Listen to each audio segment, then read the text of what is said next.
So, Mr. Klein, in the matter of the people of the state of Michigan, or Rhonda Underwood, are you in there? I'm right here, Your Honor, but I am not on Mr. Klein. I know. Do you need a breakout room with Mr. Collins? No. Okay, good.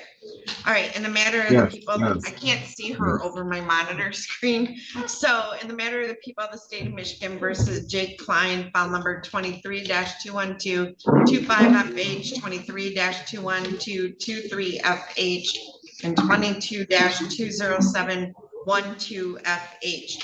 So Mr. Klein, on each of these files, I have a request and warrant for probation violation, which alleges that you have committed the following technical probation violations, and that you violated your articles of probation dated June 15 of 23. You failed to notify the probation department of a change in address. You failed to make payments towards restitution, and you failed to report to probation on or about May 7 of 2025 or any time thereafter. It's also alleged that you committed the following non-technical probation violations, in that, I'm sorry, I have a sore throat. You operated a motor vehicle with no registration on or about May 2nd of 25. You violated state law on or about May 1 of 2025 by littering a sharps object. What is that, Mr. Moore? I'm not looking at it currently. Okay, hold on, Mr. Klein, put your hand down. Okay, so evidently there's an allegation you littered a sharps object. I don't know if that's like throwing a needle out, I don't know.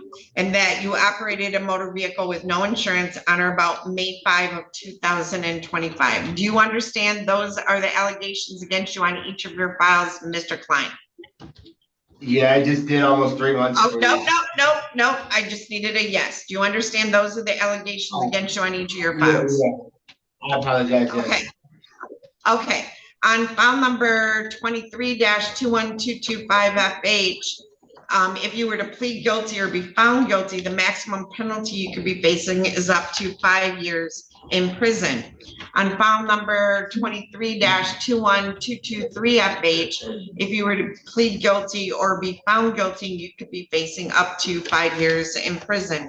On file number 22-20712FH, if you were to be found guilty or plead guilty, you could be facing up to 4 years in prison. You're standing, Ms. McClure. Are you appearing on this one today? Potentially, if the court addresses bond. Oh, okay. And I have some information as to his new case. Okay, so he has new pending charges? Yes, Your Honor. Okay, And I just so want to make sure the court was aware of that. yeah. So Mr. Klein, it also appears you have some new pending felony criminal cases. Now, Mr. Klein, you have a right to have an attorney represent you on this and all subsequent hearings. In light of the fact that you have pending charges which could impact these violation of probations, I would always highly recommend you take advantage of your ability to have a court-appointed attorney. Would you like a court-appointed attorney? Yes, please. Yes, All right, please. now, Mr. Klein, thank you. Because we have some conflict issues with the public defender's office, I'm going to have a conflict attorney appointed to represent you. So I am going to enter a not guilty plea on all of these files, and I'm going to set this over to Ms. Adams. Would Monday or Tuesday be better?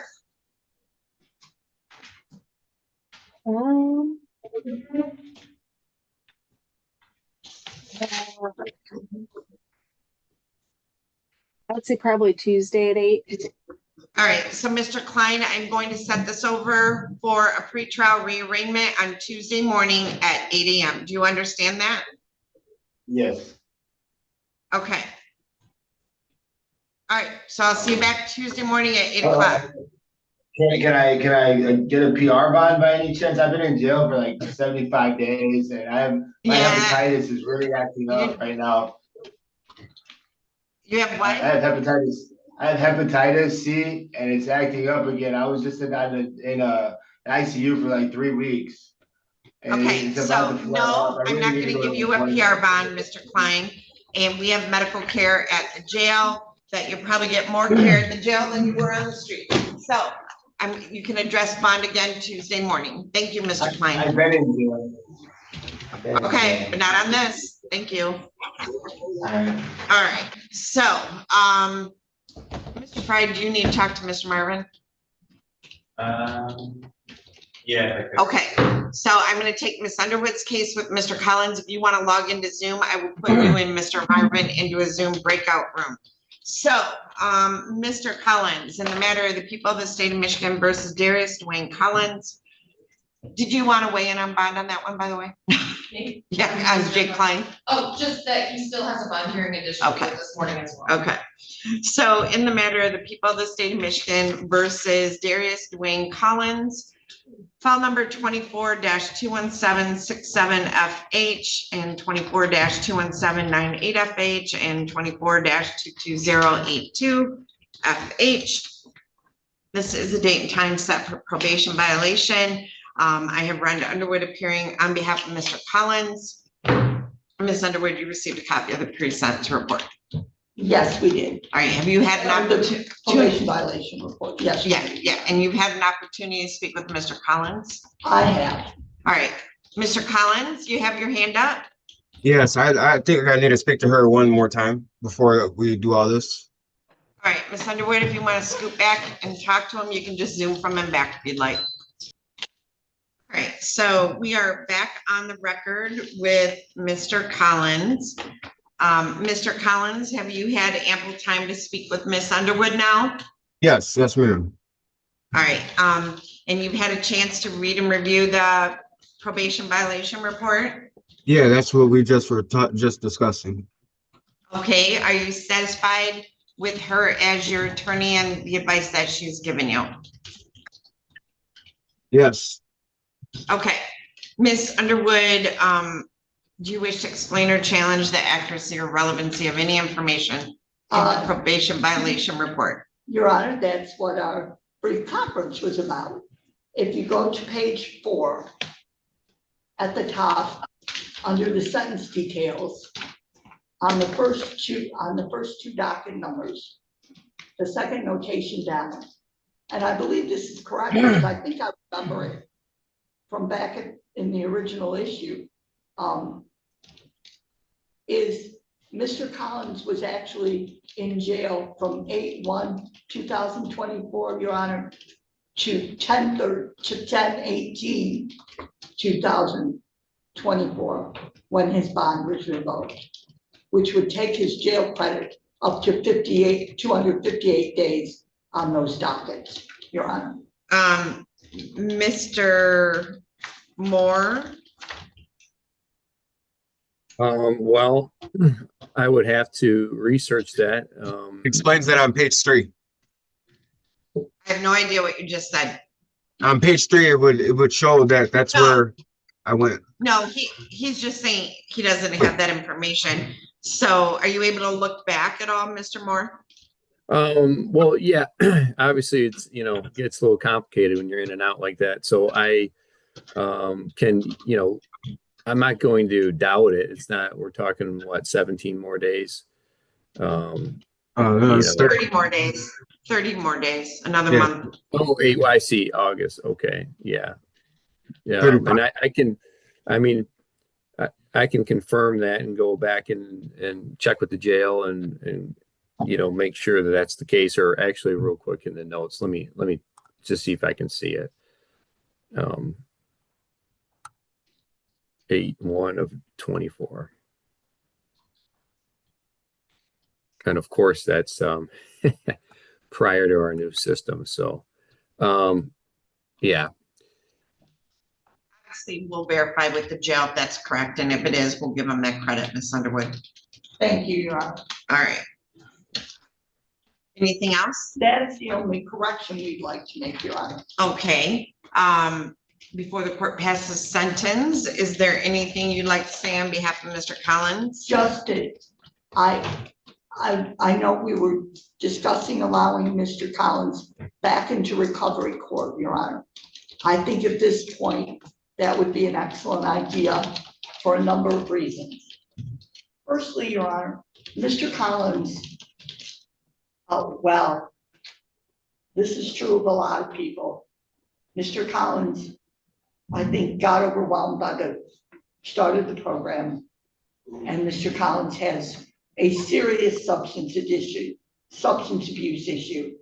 I think those things collided, and he did not avail himself properly of the beginning of the program. He never even engaged in started. the program.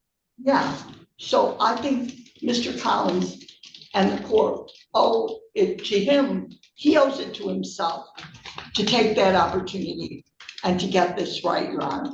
Mr. Collins has some aspirations as to an apprenticeship for an electrician, that he could actually learn a job that I know we pay electricians a great deal of money. That would be a profession. Mr. Collins, Your Honor, has a family who loves him. He, I think, Your Honor, jail is not the answer for Mr. Collins. Mr. Collins needs to address his substance abuse issue. Mr. Collins needs the help of this court to do that. And Mr. Collins needs to just surrender to the fact that he cannot call the shots on this issue. He needs to avail himself of this or any rehab program the court assesses and get this right, Your Honor. And if he does, then Mr. Collins has opportunities, Your Honor. And they're teaching him at the jail that he does have those opportunities. And that I think they're willing to find programs for him to do that. So we would ask that Mr. Collins be remanded back to recovery court and with appropriate treatment from there. Mr. Collins, is there anything you'd like to say on your own behalf? Just that I've also been here talking to Tamara Fitzgerald about the getting back out and what other options I'll have going forward. And she's been helping me out a lot, notifying me information on things programs and things I can get into to not have a job, but have a career, you know. Okay. Anything else? No, ma'am, that's it. And I'm focused this time, and I really want to do better, and I really am going to give it a better chance. I messed up. I admit it. It was my fault. I'm sorry. And Mr. Fry, was he readmitted to recovery court? Did we approve him? Can't remember. Don't know if that was ever evaluated. Mr. I was advised Moore, do you that- have any? Yeah, I was advised here last week that he's not, he's no longer eligible. So recovery court's not an option for him at this point. Okay, Then I would ask, Your Honor, to consider release to treatment as soon as it can be arranged. Mr. And Moore, further, Your Honor, I would also ask, if the court is assessing jail time, that the court give Mr. Collins the benefit of a simple time served on the third docket number, Your Honor, so that we don't have a difference in credit. the third docket number is the 10-year felony. You're talking about docket number 24-22082FH. Yes. Yeah, that's the 10-year felony. I'm not going to give him credit for time served on that. Would you give him the 258? We're going to talk about what I'm going to give Mr. Collins. All right. So, Mr. Collins, you are 37 years old right now, right? Yes. You are not like anybody else that appears in front of me in my courtroom. You had loving parents. You grew up in a safe environment. You were loved. You were, taken care of. You reported no abuse in your childhood. You, no substance abuse in the home. And also like barely any employment in 37 years. No, So, I'm talking now, Mr. Collins, I'm talking now. So you have lived off of your mother for at least the last 5 or 6 years. Your mom still lets you live with her. She basically enables you. And you like to use marijuana or other controlled substances. So you're right, Mr. Collins. I'm glad that as you're sitting in the jail, you're coming to the reality of that changes need to take place in your life. Because right now you've accomplished nothing. And you're a talented, intelligent man. You're not a young man anymore. There's no reason you haven't been working for the last 20 years. There's no reason, you know, that you have all these other issues going on in your life in other courts. You know, you have a lot to risk, and one day your mom's not going to be there, and you have to either make a good life or you're going to fall in some hole somewhere and we're never going to see you again. So you're right. This is the time for you to get it together. Because this whole, I'm 36-year-old and still mooching off my mom, it's time for it to stop. You know, your mom is not responsible for your well-being anymore in your life. If there are mental health issues, get treatment. If there's drug addiction issues, get treatment, but get up, just do something with your life. So it's sentence of this court that on all 3 files, your probation will be continued. You owe like restitution still of $26,911 on your child support case because it keeps going up because you don't pay on it. And they can charge you with another felony child support case for the same case. Do you understand that? Okay, I didn't know that. Oh yeah, they can just keep charging you and you will go to prison. And you know, I don't think you want to go to prison. So on file number 24-21767 FH, let me get here. That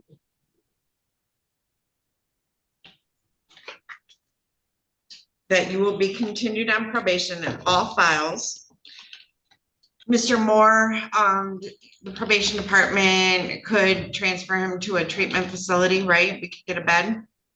If he's eligible, he completed Dawn Farms, but I know he was actively using, so I don't see why not. But Right. we'll have to have him assessed. Okay. So on file number 24-21767 FH and 24-21798 FH, I will give you credit for the violation of probation of 10 days on each file. On file number 24-22082 FH, it's a sentence of the court. You'll serve 6 months in Lenawee County Jail. I'll give you 10 days credit, but I will release you to an inpatient facility if we can find a bed. If we can't find a bed, Mr. Moore, I would ask that you come speak to me about releasing them sooner than the 180 days. Okay? Okay. So, Mr. Collins, it is just time. So we're going to try to find an inpatient program for you. If you leave that program, it's a violation of probation. If you don't complete your aftercare, it's a violation of probation. You need to get a job. I mean, everybody wants to be electricians. They make more money than even attorneys. But if you got to wash dishes to pay some child support at a restaurant, we've all done it, right? I spent my entire life working in restaurants before I became an attorney. So you do what you got to do and you pay your child support and you start paying that down. Do you understand? Yes, ma'am.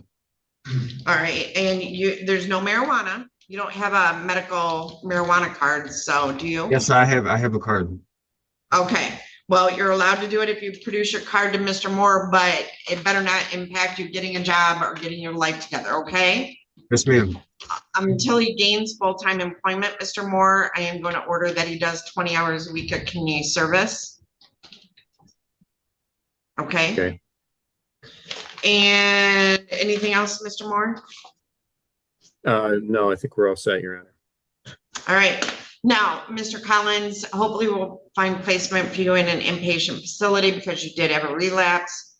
If we are unable to do that, Mr. Moore will reach out to me and we'll try to do some kind of intensive outpatient program and we'll get you out of the jail. And you do have a 10 days credit on that violation of probation on the third file, 24-22082 FH as well. And so you do have the right to appeal the sentence, and my bailiff's going to send to you we're going to give to you 3 copies of the notice of right to appellate review at the jail. Initial and date, 1 copy for each file for our records, and you're going to get like 6 copies back. If you wish to appeal the sentence, you will fill out the information on the form and mail it to the address listed on the form within 42 days. So the time is now, Mr. Collins. You know, if you want to get your child back, if you want to live a better life, it's time. Okay? Yes, ma'am. Thank you. All right. Good luck, Mr. Collins. Thank you. Appreciate it. Thank you. You're welcome. Mr. Moore, just keep me updated. All right?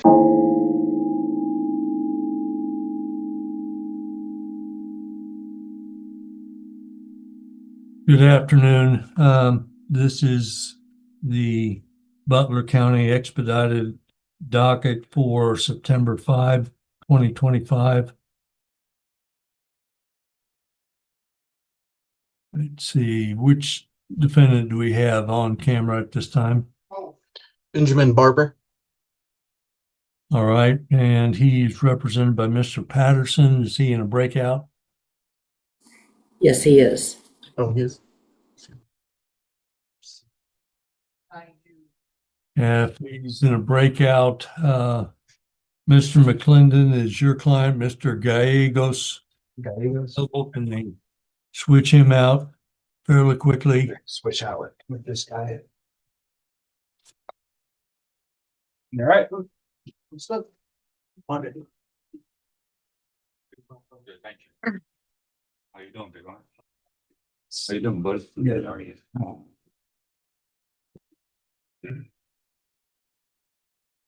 All right, this is State of Kansas versus Gage Gallegos, case number 22 CR 73. Would counsel state their appearances, please? Here, Ricky, on behalf of the state. William McClendon for the defendant Gage Gallegos, who appears from Butler County Detention Facility. All right, I believe we're here on the defense motion for the court to reconsider Mr. McClendon. Yes, Your Honor. My client was in a probation violation. He stipulated to the facts that he violated the terms of his probation by testing positive for controlled substance and failing to pay all fines. And he was imposed on his underlying jail sentence. However, at that time, we had stipulated to the violation and came to the court on a joint recommendation of a 5-day jail sanction, and that he be reinstated after that for 6 months on probation. We're here today requesting that he be reinstated back on probation. He has been in custody now for approximately, it was August 4th, so that's 31 or 2 days, Judge. And we'd like to have him reinstated. His costs have been sent to collections. That's why he is unable to get them paid. And I do believe he has a job waiting for him once he's able to get out.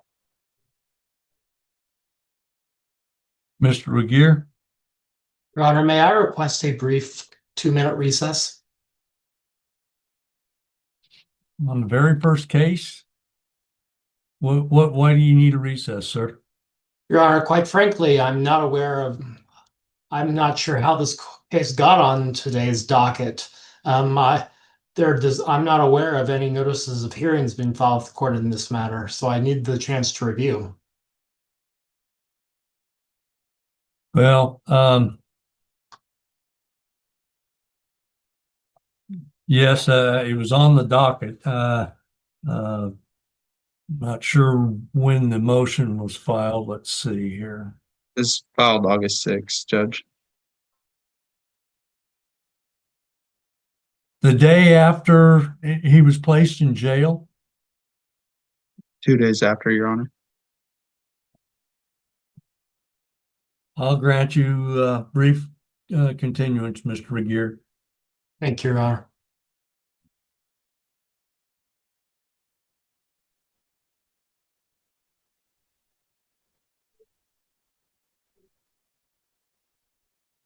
And Judge, while you're in break, may I communicate with Court Security 3? Yes. Court Security 3, do you have anybody there that would be for court? I do. I have Summer Burton here. I got 3 people here. She said you're her attorney. Yes, I have Summer Burton. If I could ask, who are the others you have there? And I apologize. I have George Likes here too. That he is mine also. Okay. And the other one is Tila Hackler. And that is not mine. Okay, thank you.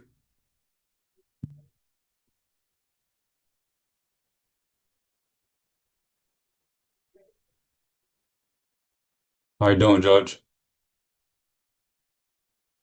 Mr. Gallegos, you need to wait until your attorney's back and we go back on the record. Okay, sorry about that.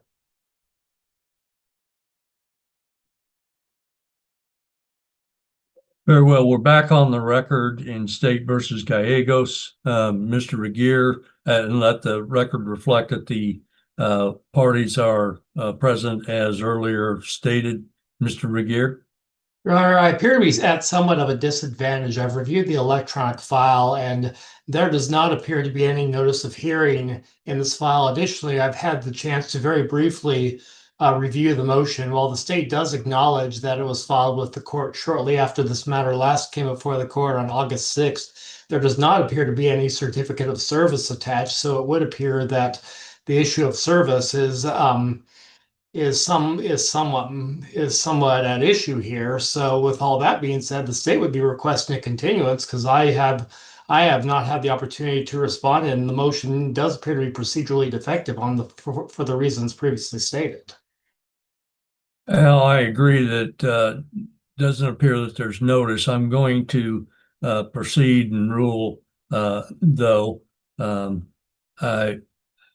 Frankly, I don't see anything in here other than there was a whole 2 days from Mr. Gallegos being revoked until this motion was filed.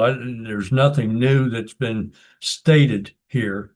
I'm not real sure exactly how going to collections, somehow doesn't, says that he can't pay. I don't think any efforts were paid, and there looked like there had been matter of numerous months in between the time that he was placed on probation and the motion to revoke, and he wasn't picked up. I'm not going to modify, and for future reference, and I'm not faulting the clerk or the clerk's office on this, but such motions can be heard on misdemeanors. However, the court is not required to hear them. This is not a felony case where the graduated sanctions are required, and this is a misdemeanor. I'm denying the motion, and it's not to be put back on the docket unless the court gives leave to have it set on the docket. So this matter is, the motion is denied, and the defendant is remanded to serve his sentence. Next case is State of Kansas versus Benjamin Barbour, case number 25 CR 371. Counsel, state their appearances, please. Jared Regier on behalf of the state. Your Honor, Darren Patterson, appear on behalf of Benjamin Barbour, who does appear from the Butler County Jail. All right. Are there any announcements at this time? Judge, I can tell the court this is a case where my client was arrested August 17 on the charge that's currently pending, criminal deprivation of property. That he's unable to make the current bond. That's why he is still in jail. I can tell the court that in speaking with him, he is prepared to enter a plea of guilty and proceed to sentencing here today with the sentencing recommendations from the defense. I can tell the court I have had certain discussions with Ms. Norris about plea negotiations. They're requesting additional time to determine restitution. which of course does present problems with sentencing if the restitution is an issue and we don't have that information yet. But my concern is my client sits in jail and can't make a bond. So, Judge, I would tell the court my client's prepared to enter a plea and proceed to sentencing. If the state is requesting a continuance for restitution, we'd be asking the court to consider an OR bond. Mr. McGear? Your Honor, in communications with my colleague, Ms. Norris, the state understands that there is an issue of restitution, and so the state would be requesting a bifurcation of plea and sentencing in this matter for that specific purpose. And Judge, there's no objection to bifurcation as long as the court and the state, as long as I guess the state doesn't object to an OR bond. I mean, they're the ones asking for the bifurcation. This is a case where I believe that a different bond should be awarded if the state's asking for continuance. And Your Honor, if the state may be heard very briefly on the issue of bond.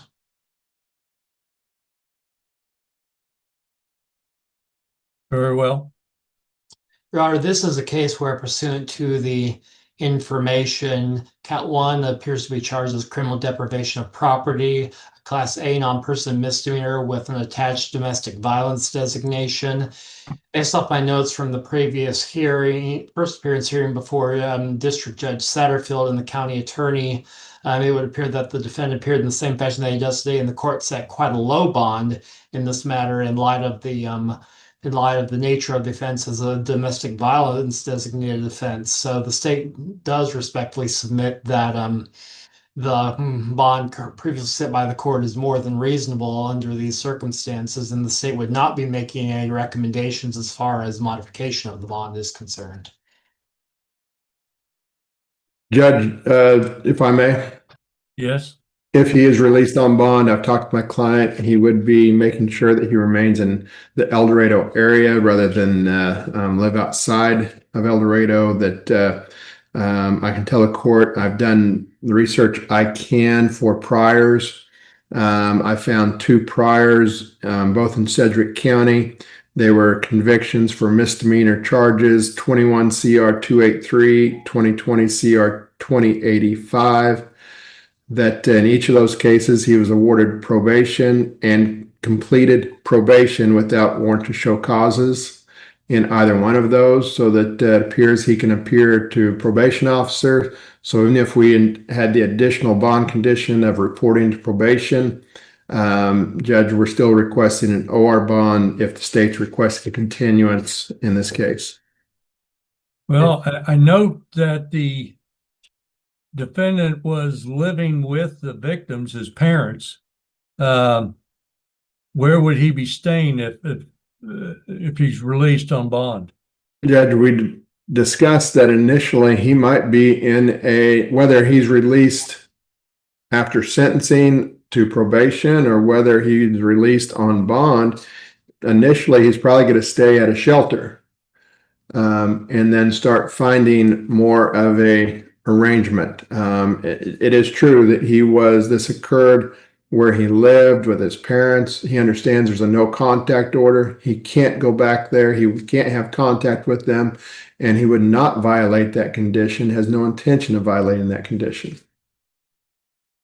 And Your Honor, if the state may be heard briefly on the issue of priors. Yes. Your Honor, it is the state's understanding that this is a defendant with at least one prior felony person adjudication, as well as a history. I object to that. I've researched it. It was reduced to a misdemeanor, and he pled to a misdemeanor in that Sedgwick County case. As well as a history of misdemeanor convictions that the court may consider relevant, theft, disorderly conduct, and criminal damage to property, as well as at least 2 prior failures to appear. So the state does maintain its position that the bond, as previously ordered by the district judge, is appropriate in this matter. Mr. Patterson, is there any bond at all that your defendant or your client would be able to post? Judge, I've discussed that with him. He has no cash funds available to him whatsoever.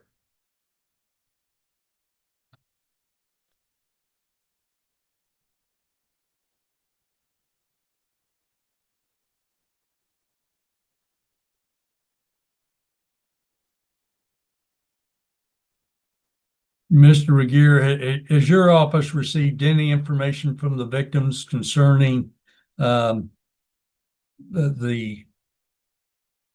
damages? The affidavit indicated that the victim put the value of the Jeep in question at approximately $4,000. It was involved in an accident of some sort.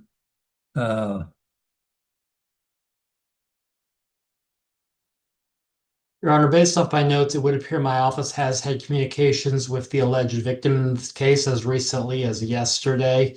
It is the state's understanding that the issue of restitution is still in the process of being investigated and processed, Your Honor.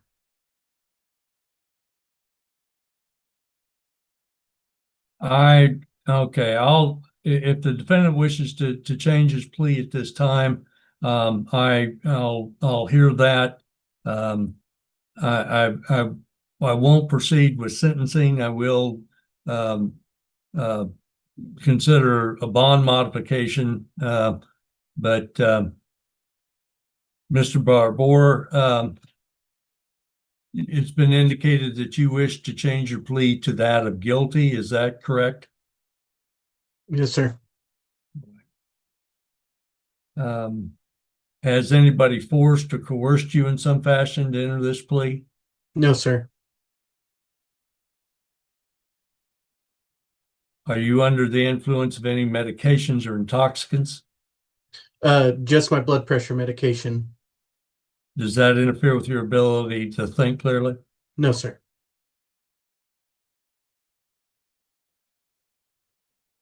All right. Is the defendant currently on a probation or anything to that effect? No, Your Honor. Okay. All right. I feel, Mr. Barbour, on or about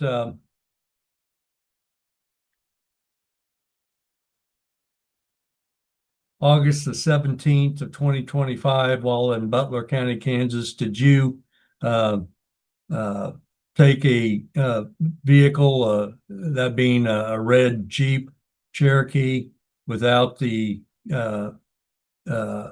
permission of the owners, with the intent to temporarily deprive them of the possession of that vehicle and utilize it on your own behalf?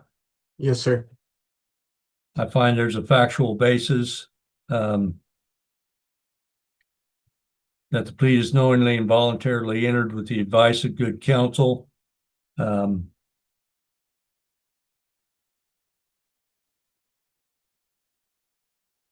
Regier, would your office be able to get the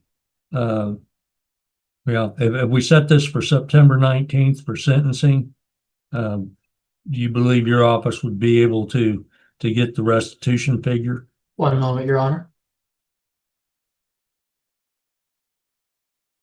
Your Honor, the state does not oppose setting this matter over for the September 19th setting, and the state would anticipate proceeding to disposition at that time. All right. So does that mean you do believe that you'd be able to have a restitution figure by that time? I would anticipate that, Your Honor. All right. Mr. Barbour, you're 35 years old? Yes, sir. The affidavit indicates you told the officer that the reason why you took the vehicle was to go to Andover to get gummy bears? Yes, sir.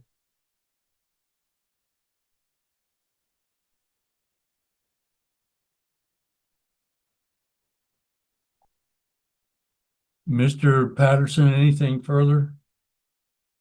I just want to point out what the court already knows, I think, and that he immediately alerted law enforcement when he got back with the truck that he had an accident. He was, and then when they inquired of him whether he had permission, he immediately stated no, he did not have permission. He knew that. So he's cooperated all along with law enforcement, and he's very remorseful for what happened. But we're again asking for an OR bond.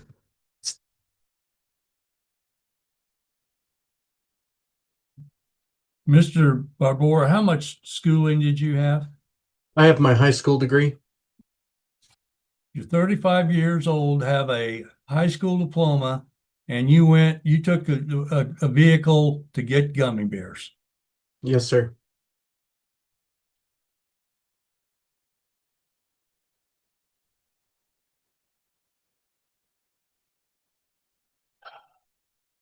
I'm not going to approve an OR bond. I will set bond at $500 cash or surety. That's a reduction from 1,000. We'll set sentencing for September 19th.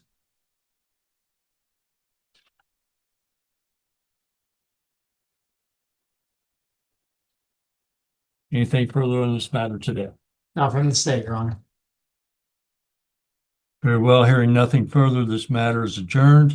We'll take up the next case, which is State of Kansas versus Summer Burton, 25 CR 383. Counsel state their appearances, please. Chair McGee on behalf of the state. Your Honor, Darren Patterson appearing on behalf of Summer Burton. Ms. Burton does appear from Courthouse Security 3 video station. Your Honor, sorry to interrupt. What time was that September 19th court date? 1:30, the docket. Okay, thank you. I'm sorry, where were we? Okay, your client is at court security. Are the parties ready to proceed at this time? Judge, I guess if I may start with the announcement. Yes. Judge, this is a case where after reviewing the files in this case, I have two files on, I'm sorry, one file, the file with Miss Burton, I apologize, that with what she is charged with and reviewing all the reports, it does appear that I need additional discovery. I know that law enforcement routinely has videos of interviews of victims as well as defendants. I am needing that discovery before we can determine how to proceed. So I would be asking the court for a continuance on behalf of the defense in order to obtain that further discovery. In doing that, Judge, I don't know how quickly that will happen or how quickly we can do it. So I don't know if the court is comfortable with setting this over to a Monday morning control docket that, since she's not in custody, that we would normally use for this type of charge. And I definitely don't want to get in between all the judges and the docket requirements. I was just looking back through Judge Ricky's email to everybody about this docket that it was supposed to be limited to those in custody as well as certain warrant show cause hearings. So my request would be to the next Monday morning docket that is available for Judge Webster, where a misdemeanor control docket would normally go. But other than that, Judge, I do need more time. Okay. Jen, when would that be if we do that?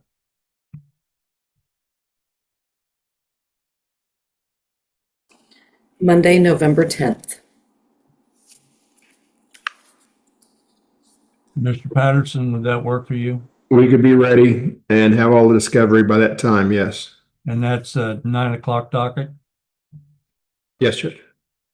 All right. I'm going to grant the continuance. This case is very new. Apparently at the time she was brought before the court, she hadn't posted bond. Now she has. So I think it's a reasonable request as the defendant's not in bond or not in jail. We'll put this back on Judge Webster's docket if for some reason there's a conflict or any other cause. I have no objection to being placed back on my docket, but I'll grant that to November 10th at 9. Ms.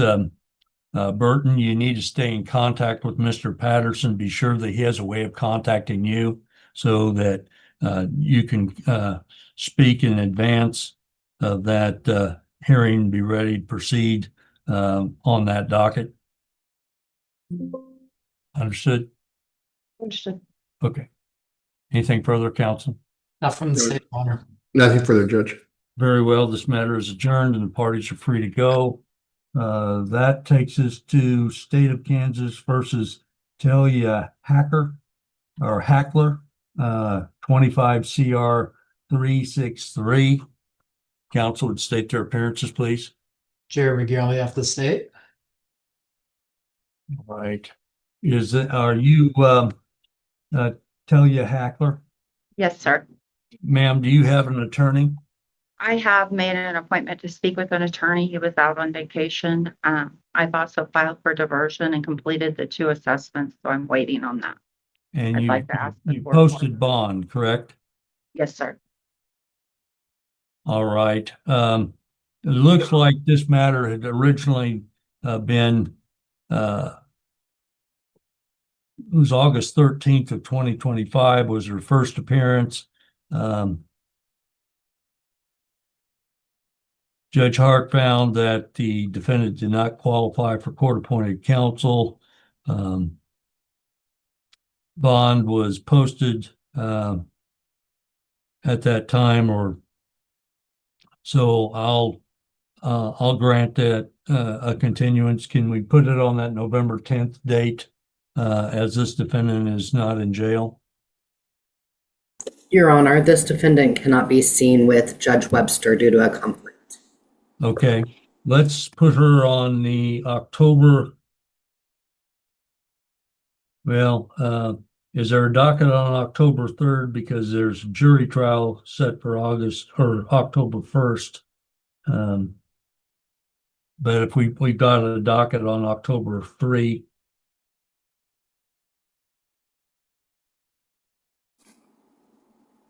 I do show that you have a docket on October 3rd. Okay, I'll continue this matter to October the 3rd at 1:30. Ms. Hackler, you need to be ready to proceed with your case. Who is the attorney you anticipate hiring? I spoke with Mr. Jensen. All right. Did he set an appointment for you then? So, Yes, for next week. Okay. Well,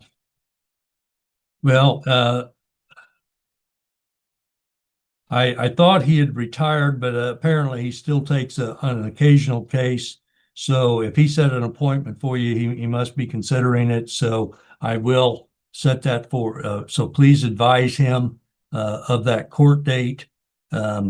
If he doesn't take the case, you need to make arrangements and have counsel if you're going to proceed with counsel at that time. I may not be granting additional continuances for the purposes of you to locate an attorney, but since your first appearance was August 13th, I think it's appropriate to give you more time at this juncture. So we'll set for October the 3rd at 1:30. You can either appear at your attorney's office or there at court security. Yes, sir. Thank you. Counsel, anything further? From the state, Your Honor. Very well. Ms. Hackler, if there's nothing further, this matter is adjourned and you're free to go. Bond will continue. Next case is State of Kansas versus George Likes, case number 24 TR 2231. Would counsel state their appearances, please? Here we go on behalf of the state. Your Honor, Darren Patterson appear on behalf of George Likes. Mr. Likes does appear from Courthouse Security 3 Station. All right. Counsel, are there any announcements at this time? Judge, this is a case where I have not had the opportunity to meet with Mr. Likes to discuss his case. I can tell the court that I did watch the first appearance for Mr. Likes. He was in custody at that time, that they set a high bond because he had failed to appear previously, but I think at that hearing he had let the court know he could make the bond, expected to get out, but they went ahead and set it for this thinking he couldn't get out. I'd note that when asked about counsel, he did state also he could afford counsel. But I think because they were setting it so quick, they want to make sure he had an attorney. So, well, I I have a little bit more information concerning Mr. Likes. As court or as council's aware, I'm the magistrate in Elk County. Mr. Likes has a similar type charge here that he failed to appear on. He also made indications to the court in that case, if I recall, that he was going to retain counsel. He didn't do so. He had been arrested in Greenwood County, and I think they have a similar charge there. Yeah. So he's got the hat trick, all three counties in the district. So I'm not very sympathetic to the situation in regards to if he's going to hire an attorney or not because of that. He's posted bond, but I'm dismayed in regards to he was before the court on August 15th.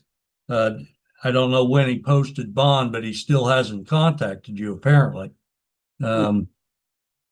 And Judge, of course, when I'm court ordered to appointed, I will carry out those duties as I should, and I will do so. I just need to request the court for a continuance, and then if the court grants continuance for me to have time to meet with my client, I would need him to come across the street, provide us all his contact information so we can get a hold of him. This appears to be a case, it might be a mandatory 90 days, so it is one I need to make sure and do my due diligence. I think that's a distinct possibility. I haven't seen a certified driving record, but just from the bit of record that I relate to you on pending matters, I think he may very well be in that circumstance as well. Mr. Lights, when did you make bond? I was put in jail in Butler County. Your Honor, I can't remember the date, but Judge, I'm going to speed that up. Like August 18th. Yeah, I was going to tell the court I have a copy if the court needs a copy of the bond. I was in jail for 11 days.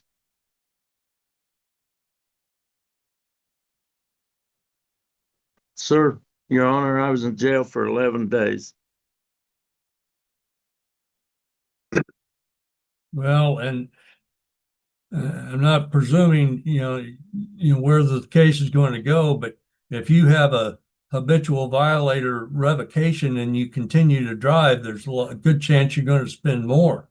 You posted the bond on August the 18th and you appeared today.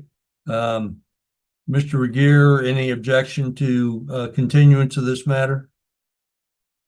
Not at this time, Your Honor, although the state would be request clarification based off my notes from the last hearing when the court granted the defendant the benefit of a bond modification. The court did order that the defendant should appear in person for all future proceedings. The state would be requesting clarification as to whether those are the continued orders of the court in light of what's been stated on the record today, as well as the multiple prior failures to appear in this matter specifically. Well, he's posted bond. He appears today. I'll grant the continuance. Counsel,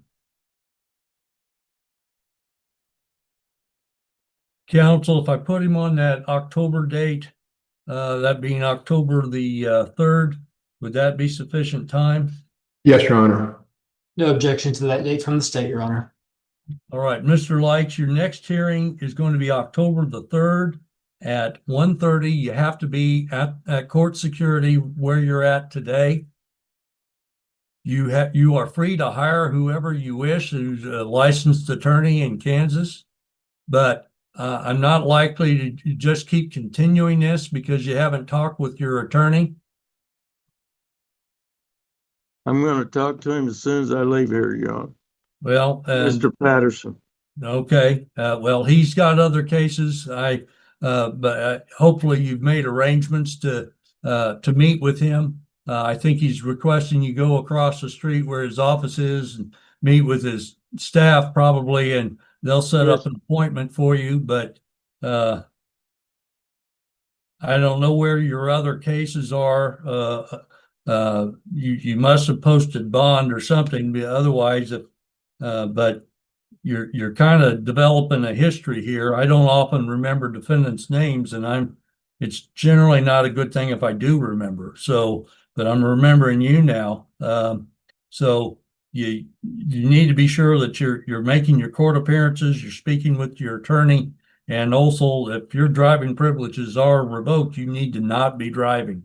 So I've not been, Your Honor. okay, good. So we are continued to October the 3rd at 1:30. And yes, he is to appear at the courthouse at that time. All right. Yes, sir. Anything further concerning Mr. Likes? Not from the state, Your Honor. I just want to make sure, Alan, make sure and come across the street, provide us all your contact information so we can get a hold of you. I will do that, Darren. Thank you. Thank you. Your Honor, may I interrupt? Yes. Butler County Jail, you are supposed to be in first appearance. This is the expedited docket. I'm sorry, they keep kicking them back and forth.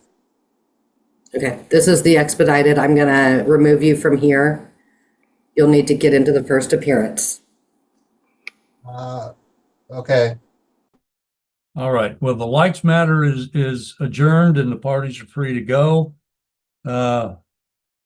My next case on the docket is State of Kansas versus Lasagna Vaughn.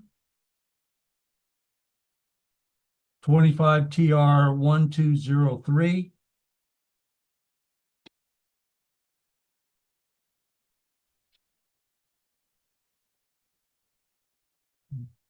Does the defendant appear?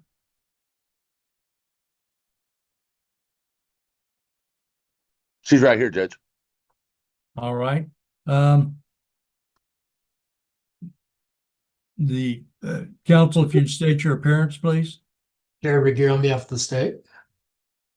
And you are Lasagna Vaughn? Yes. Yes, sir. Okay, Ms. Vaughn, your case was set over for today from August the 27th. At that time, the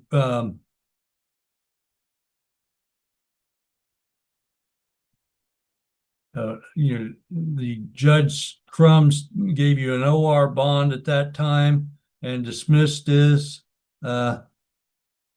Okay, counsel, the notes here that Judge Crum had said state will dismiss case, defendant lives in El Dorado.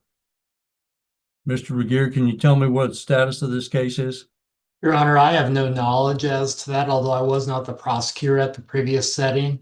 I do have some notes which would appear to suggest that some information was to be provided to my office by the defendant after the defendant executed a waiver of counsel on the record. It would appear that certain documentation has been provided to my office. However, at least some of it does not appear to be readable. All right. Well, looking at the docket notes, it says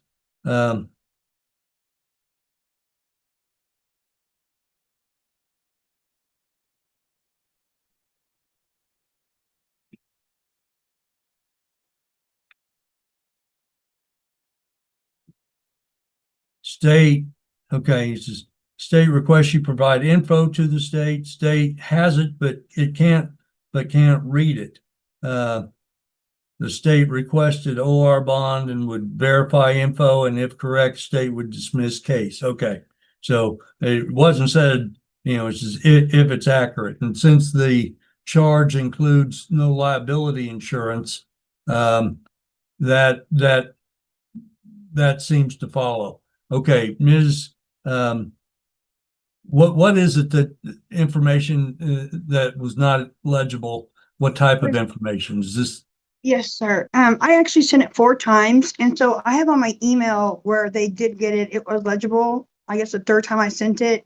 It was my driver's license and my full coverage insurance, which I have had. Do you have those with you now? No, I don't. He said he had, no, I don't. I don't have my phone or anything with me either. I left everything outside.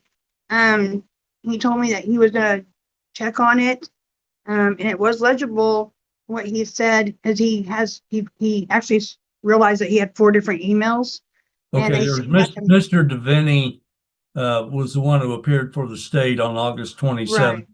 Mr. Regier, are there notes from that, or do you see those emails that she refers to? It was on June, or on the 5th. Okay, I'm asking Mr. Regier, please. Oh, I'm sorry. Mr. Regier, does your file contain that information?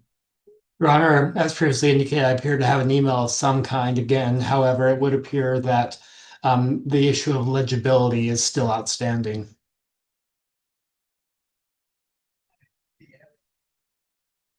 Okay, I'm going to set this down for October the 3rd at 1:30. Ms. Vaughn, if you have proof of insurance, you Yes. need to get that provided.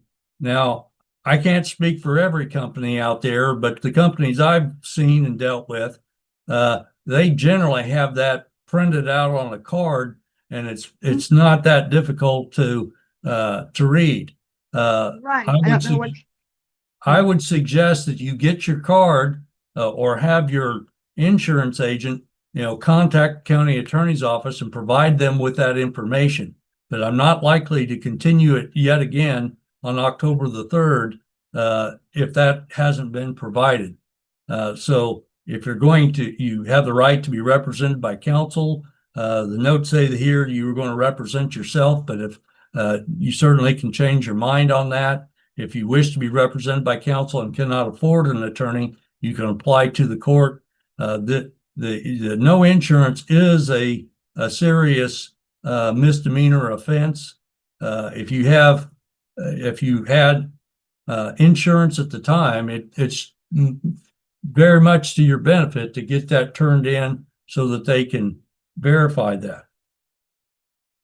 Can I actually go today and take it to him today to show them I have full coverage on my vehicles, all of them? I've got no objection to you going to the county attorney's office and whatever documentation you have, letting them copy it, and so that they don't have that issue. But I don't know where the legibility issue comes in. I've seen sometimes where people are trying to electronic doing it and somehow it gets smeared, various things. So I'm not going, but we'll continue this October the 3rd at 1:30. You'll need, if the case is still there, then you need to appear at the courthouse like you're doing today. All right. All right. I just have a question for you, sir. So if I can get that done today, because I don't really live here. I live in Texas. So Well, if it I said get you were living in El Dorado. I was contracting here for work, which is actually over. So my sister lives here, so I use her address. So I'm here about maybe 60 days, and then I'm back in Texas. So if I can get that done today, can I maybe see you beforehand so I can get approved too? Well, if you work it out with the county attorney's office, particularly if they're dismissing the charges, then that's another matter. So if the case is gone, then you won't need to appear. But you were granted an OR with the idea that you were living in El Dorado, not in Texas. Well, he asked if I was going to be in town, so that's why he said the court date, because he said you're still going to be here. The next few months, I told him I'm not for sure, and so he set it for today, obviously, because it wasn't. Okay. Well, that's the next date I've got available for that. So October the 3rd. That'll give you more than enough time to get that information to them. And, yes, if you can get it done today, and if they're going to dismiss the case, then neither side would need to appear. Absolutely. But be sure that it's dismissed before you don't show, okay? Okay, I sure will. Thank you. Very well. With that, we are adjourned. Parties are free to go. Next case is State of Kansas versus Wyatt Williams.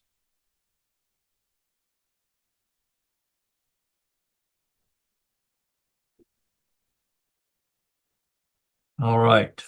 This is State of Kansas versus Wyatt Williams. There are two cases actually, 24 TR 1677 and 25 TR 1217. If counsel would state their appearances, please.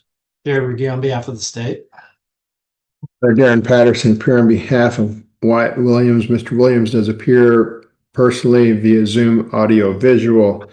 Judge, this is a case I've talked to Mr. Williams just briefly today. I don't really have the file yet put together on 25 TR 1217, but it's my understanding it is a similar charge to 24 TR 1677.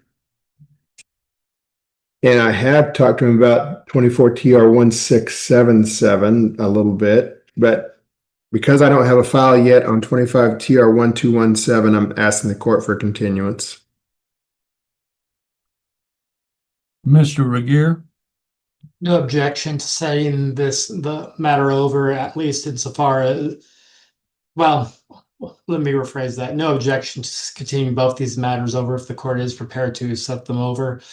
Based off my notes, it would appear in the 2025 case, there was a failure to appear back in July of this year, where the court did appoint Mr. Patterson, at least from my perspective standpoint, it would appear that the court entered certain orders back on August 27th and continue the matter today's date and time. So the state's not opposed to setting both these matters over under those circumstances. All right. Does Judge Webster have a conflict on this matter? Jen? I have not seen any notes of that from my perspective. Not that I'm aware of, Your Honor. Do you still have time on that November 10th date? Yes.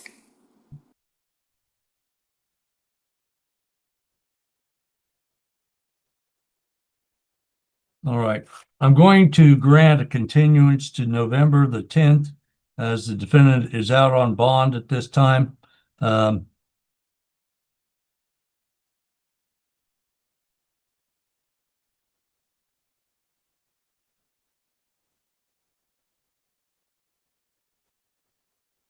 I'm a little, well, he's posted bond. In the 24 TR case, I note that on August 26th of 24, the defendant didn't appear because he was in the Sedgwick County Jail. And then again he failed to appear on July 16th of 25 on both of these cases. At a later date, that being August 27th, he said he was in the Sedgwick County Jail on 7/16 of 25, and that's why he'd missed court. He's posted bond on these two cases.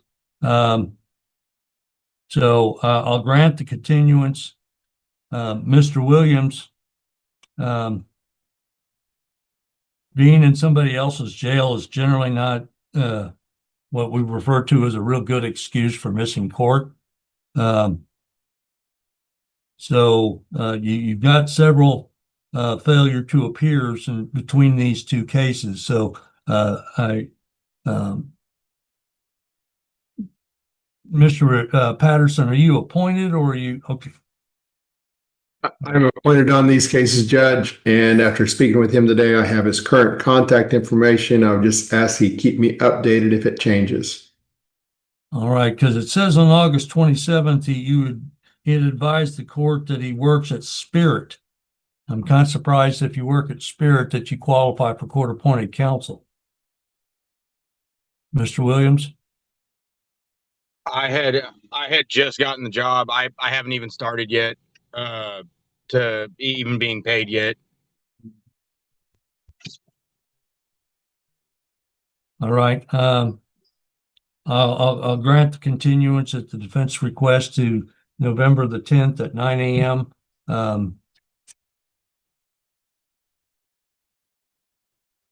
Mr. Williams, you're charged with both cases with driving while an habitual violator. And I don't know if you were listening earlier, but you need to definitely be in contact with Mr. Patterson. Some of those driving while habitual violators have mandatory jail time. Yes, sir. So I strongly suggest you not be operating any motor vehicles until you know that you're cleared by the state to do so. Very well. Anything further on this case? No, Your Honor. No, Your Honor. Very well. We are adjourned.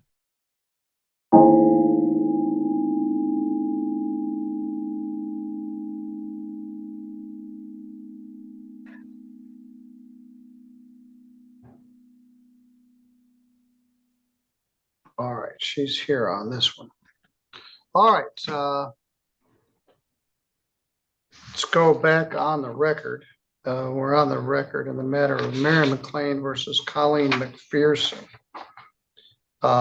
Miss McPherson is here. Also here is Pam Kirkland from Adult Protective Services. Tony Laughlin from Adult PS, part of Commission on Aging. And we don't have Doug Coolman today, but I had excused him. This is a property on Mooney Lake Road that the defendant was residing in. We had a big discrepancy as to whether rent was being paid or not, but I don't need to resolve that question to resolve this. The township says she can't live there, and we have several agencies that were attempting to help her find a place to move to. Miss McCullough, have you found a place to go? Miss McPherson, have you found a place to go? I have 2 apartments that I'm very interested in. I had to turn in the paperwork. They know the situation. They have to do so many checks now, and it just takes time. One was waiting for the cleaning crew to get done, and they said they'd be done today at 4. So I have prospects. All right. Miss Laughlin or Miss Kirkland, either of you got any update for me regarding this? She's continuing to work on it. We've submitted probably 10 applications just in the last week. And she does have plans to get her stuff packed up with her daughter tomorrow. So she is making progress. She just hasn't been able to vacate yet. That was Miss Laughlin from Commission on Aging.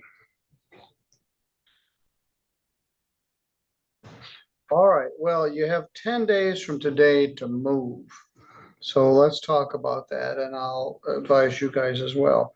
I would note that Mr. and Mrs. McLean are here. Miss McPherson is here. Everybody's here live. I find that you have 10 days from today to move. That would be September 22nd. After that day, you could be subject to being evicted. You'd come to the courthouse with $15 and ask the sheriff to do the eviction. I think you're actively attempting to move. You want to move. You don't want to be there. They don't want you there. This is not any hearing regarding money damages. It's just regarding possession of the premises. There's no lease. Normally, I would say you have to turn in your keys and give your forwarding address within 4 days of your moving. I'd simply change whatever locks are on there after she moves. I change the locks. I don't know whether you're going to pursue any money damages. There is no lease, so it's not a great case for that. At this point, you just want to get her out. I'm not doing any money judgment. Now, here's the key. You don't have to evict her on September 12th. You have the right to do that on the following day, the 13th. But I said this earlier today, if the moving van is backed up and she's in the process of moving, it might not make sense to do the eviction because it's messy. The sheriff comes out, they put all the stuff on the side of the road. It's much better if the tenant vacates on their own. She's got help from 2, possibly 3 agencies helping her to find a place to move to. There's funding available, but there aren't enough houses, period.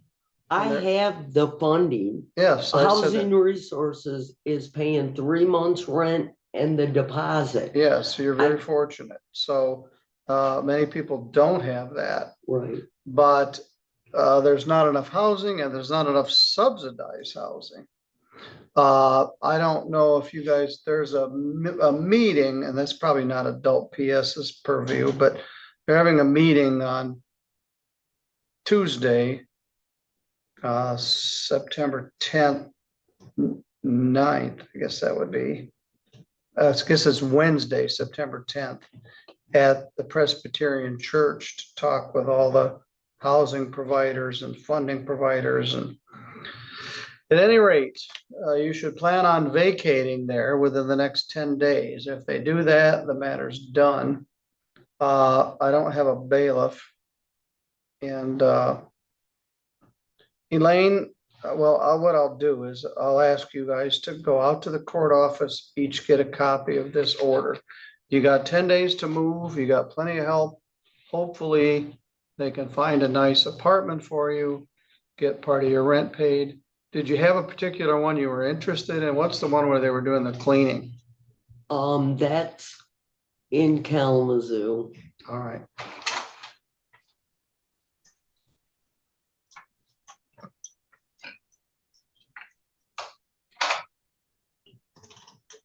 I'll tell you what, everybody just wait here and she'll bring copies back to us. Judge Middleton, Yes.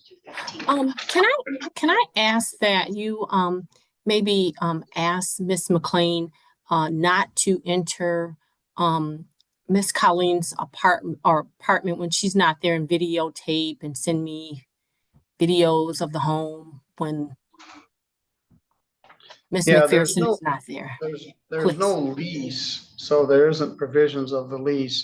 She's a tenant at sufferance, but she is a tenant. So absent her consent, you don't have the right to go in there. So let's just get through the next 10 days. Hopefully it'll be sooner than that. You can vacate, and as I said, I'm sure you won't get in this situation again. This is way more trouble than it was worth. All right. Meg, I've got Casey Villa from Golden Ponds, and I have I don't have the attorney yet. I was going to put you in the breakout room with the attorney, but I think that's the manager. All right, so everybody's on the same page. You're going to get out of there. You're not going to go in her apartment for the next 10 days until she vacates. Yes? You spoke a lot about health and safety the last time. We have two major concerns.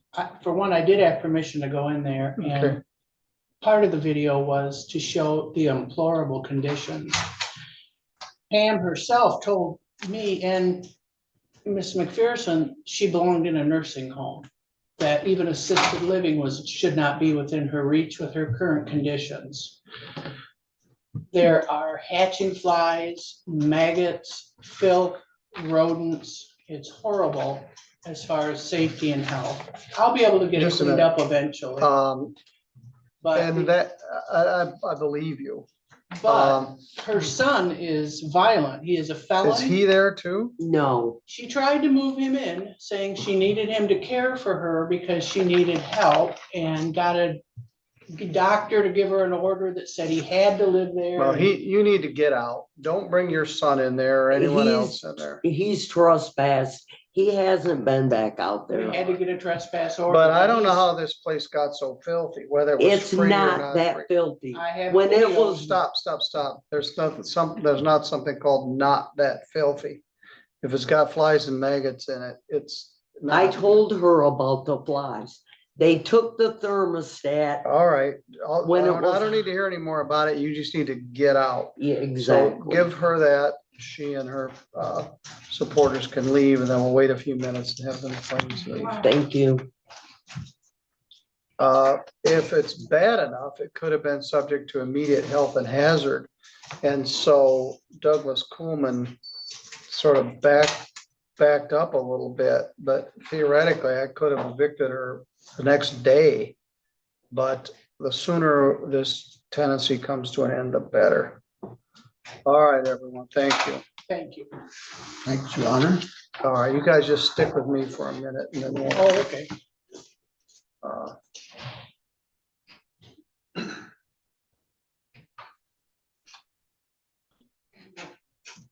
What do I do now? is he serving for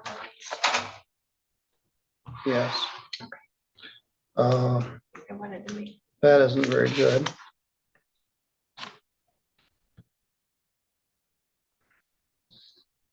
Like I said, I was gonna go over these before I gave them to you. And all right, thank you. I got things. But you're supposed to be I gone. have to leave at 2:40. Oh, I thought it was 2. No, Now I got bumped back. Yeah.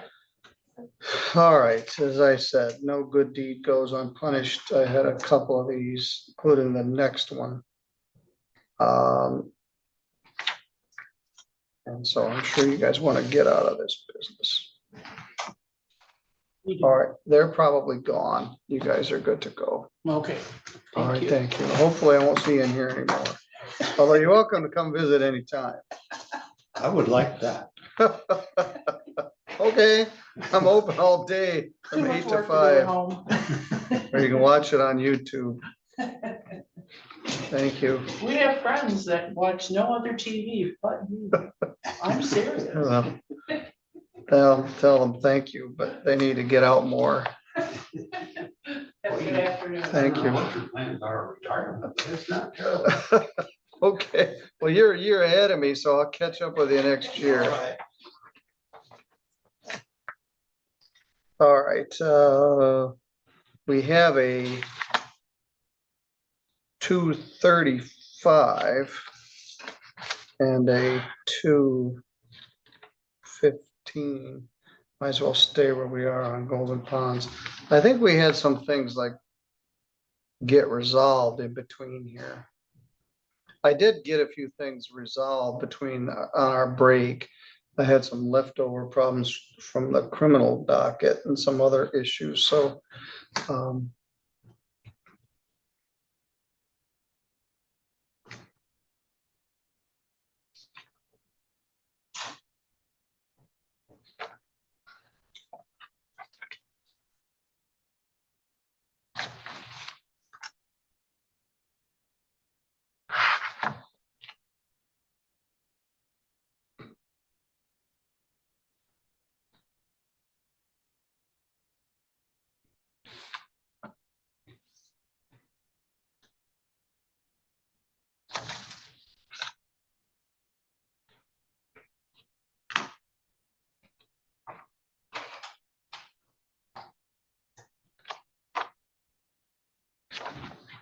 I didn't know I had to. you're fine.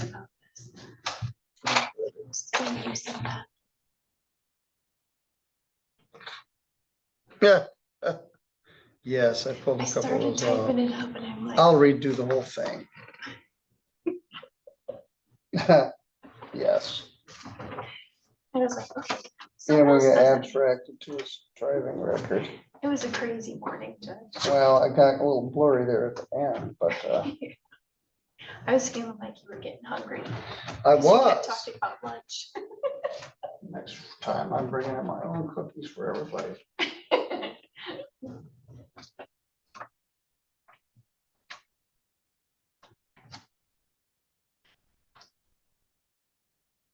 So if you want me to, I can just wipe that out and type in the correct stuff. I would just do it right.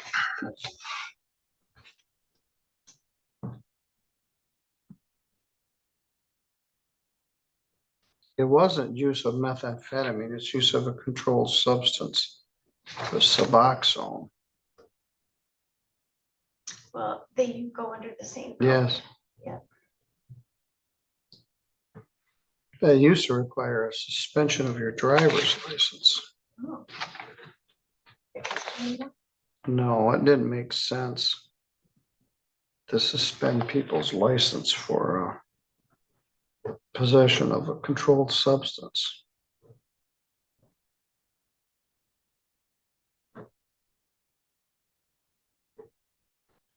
$15 days, credit 11.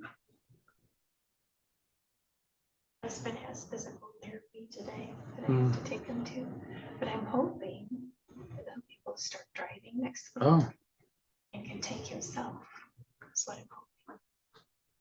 Pretty soon he'll be running on the block. Mhm. He's already walking so much better than he did before the surgery. It's amazing. We're on the live feed. All right, I think I did it right. Let me throw this one away.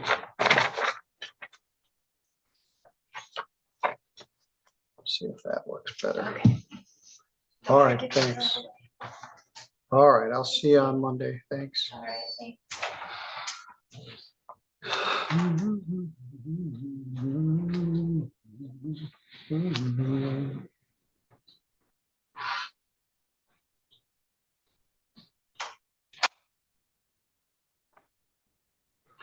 afternoon. I'm not sure what happened, but we've been sitting here for 11 minutes staring at the wall. Was totally my fault.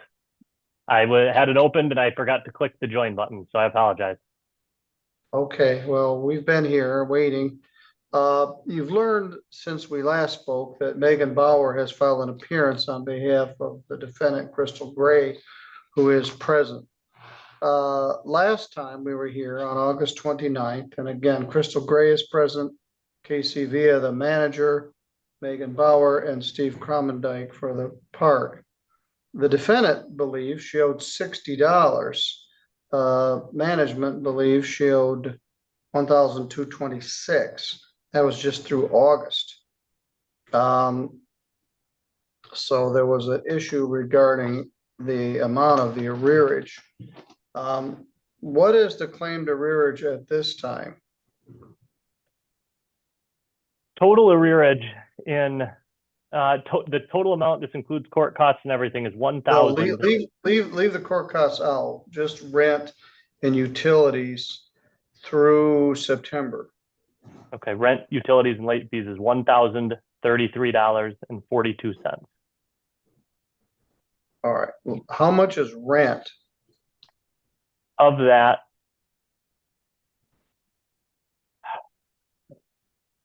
it's hard to break it down, Your Honor, because there have been periodic payments throughout. I can give you the whole history. Well, this is lot only, correct? Correct. It's $395 a month, except for September, it bumped to $400 a month. It has been, the last time that rent was current was the end of January. Well, and you're charging a $60 per month late fee, and I actually cut it down to 50 in the number I gave you. Okay.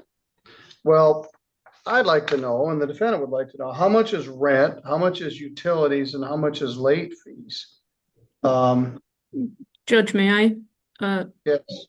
So some of the defenses that the defendant is raising stem in part from the fees being assessed. I think this is a quintessential example of the fee death that is occurring in our communities. The late fees assessed come to a total of $660 based on the ledger that I received. We've also got almost $200 in credit card convenience fees, despite the fact that there are pretty limited ways to pay. We've got water test fees that rise to $76. I'm not sure that under the Clean Drinking Water Act, those charges can be assessed or not. I haven't had time to, or a chance to look into it. But we've also got sewer usage being charged twice. We've got utility service fees every month. We've got sewer usage fees every month, and we've got sewer assessment every month, collectively exceeding $300. More importantly, I think, the defendant raises as affirmative defenses that rent should be mitigated based on unverified water or questions of the water quality and usability. And I will say that this is not the only case at this park that we're investigating, so we have requested records. And it currently appears that the park's license is expired. So the park operating license through LARA and the Bureau of Construction Codes expired on October 1st of 2024, as far as I can see. And I can share the public interface for the licensing records, I mean. But for all those reasons, the defendant believes that what plaintiff is seeking is it should not be awarded today, and that we ask the court to set it for a trial. Okay. Trial. This issue, Mr. Cromendike, I had mentioned this before.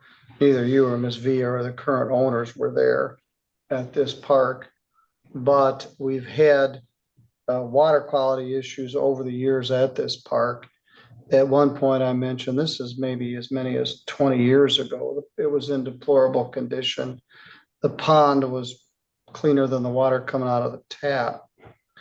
You've always got a problem. I had another case earlier this week at a Riverside Estates, I think they call it, a mobile home park with about 40 units in it, out in the country, no wastewater treatment facility, and there's the same issues. You got 40 trailers all flushing their toilets over the same groundwater the well is in. And this park has been here for many years. There were some improvements made. I mentioned to you that one of the previous owners actually put the drain field and septic fields on a neighboring farmer's property without telling them. They just had them installed. So this has been historically.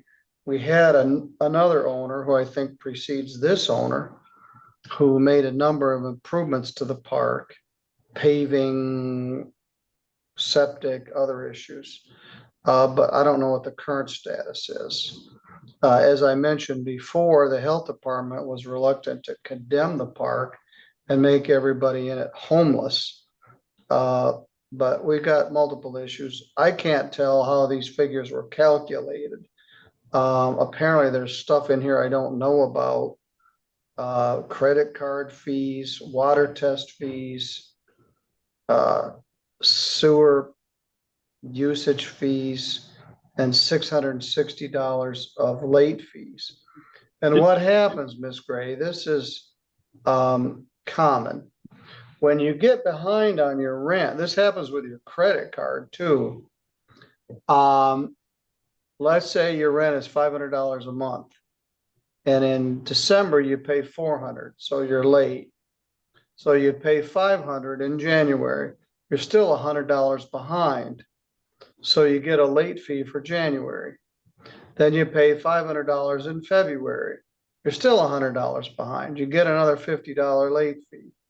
So even though you're paying, when you carry an arrearage forward, they apply your payment to the oldest month's rent. And the same thing works with your credit card. You'd be making a payment, but you get a arrearage fee each month, and all of a sudden your credit card bill is very large. I wasn't sure about these credit card usage fees. They have to pay a fee to pay your rent. And I'm not sure. Fee. I'm sorry, go ahead. It's a processing fee, is my understanding. Is it on everybody's rent? It's if you choose to pay by credit card, the credit card company charges a fee. Okay. And Well, that rather makes than sense. eating that fee, the park passes it on to the tenant. Yeah, I certainly respect that. I thought it was you're putting your rent on your credit card, not good financial advice, but yeah, there's a fee, and they make the tenant pay it. Judge, my understanding is that tenants are prohibited from paying by money order at this park.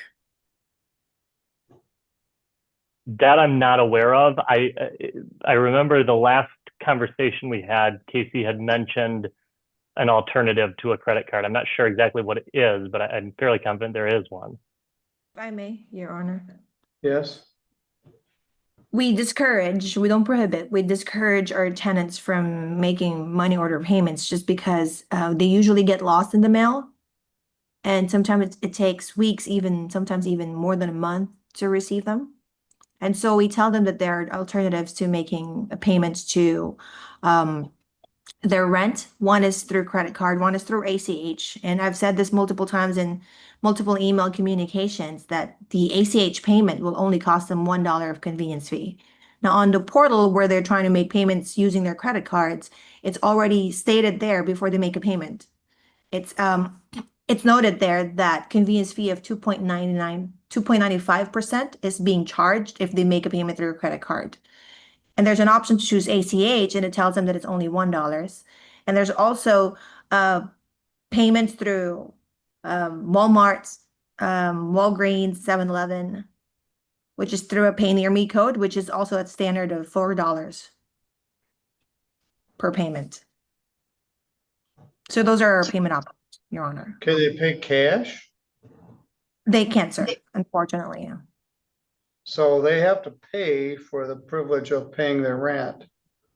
They have It's to all pay some paperless. sort of, I'm not sure under the Landlord-Tenant Relationship Act, you can do that, but I don't know, the world is certainly changing. There's a lot of pay portals for different um, uh, parks and apartments, but I don't believe there ought to be some option to pay that doesn't cost you anything. And I don't know if does the lease prohibit payment in cash. So anyway, there's a lot of issues here that need to get resolved. Not the least of which is the allegation that the operating license for the park is expired. What do you know about that? I do not know anything about that. I'm going to need to look into it and talk to my client.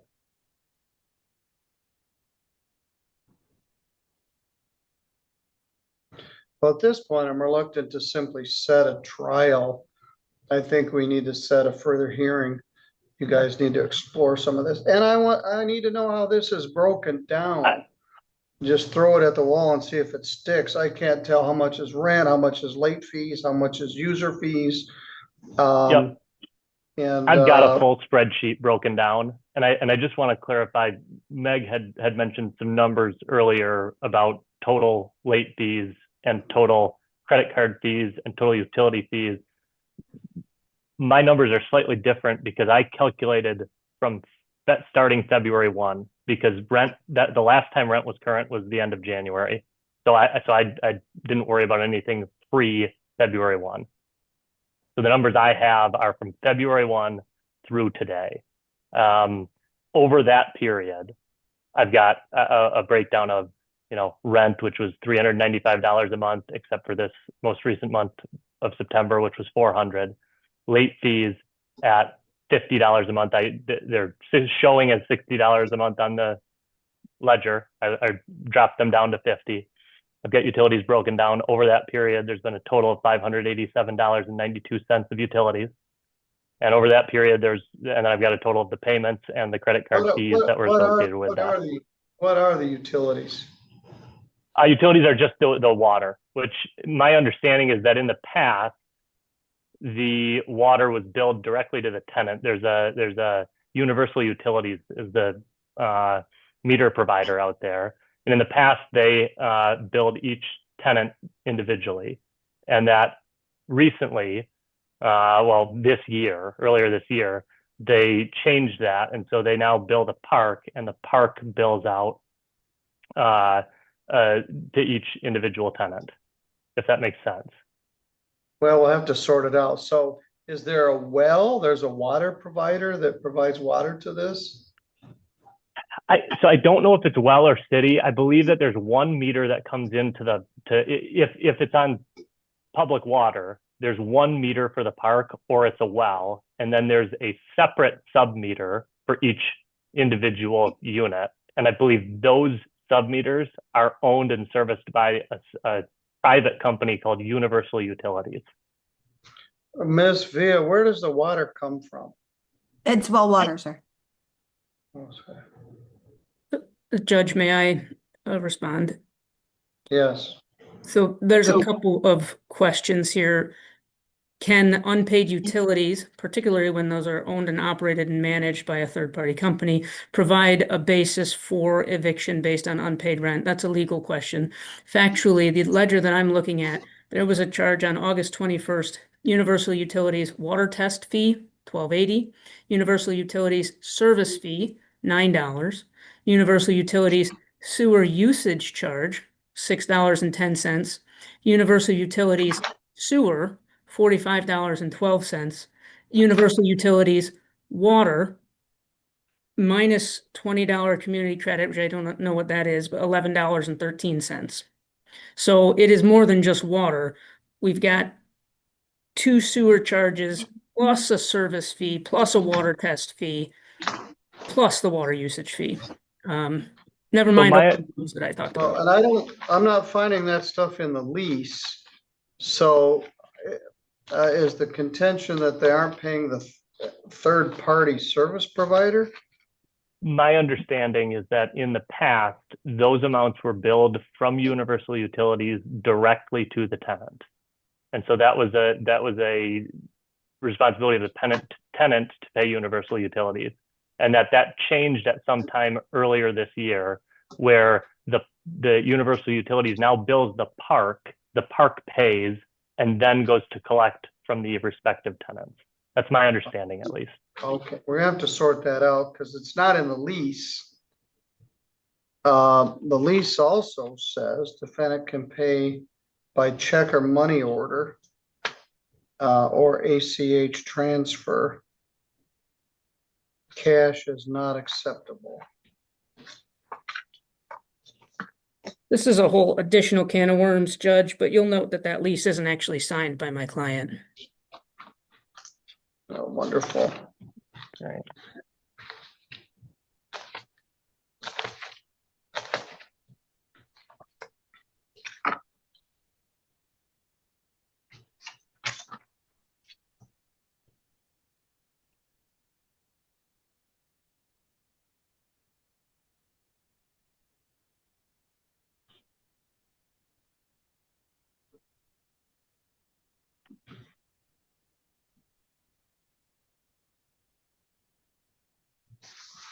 In fact, the lease,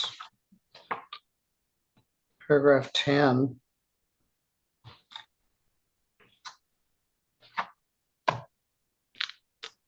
doesn't allow payment by credit card.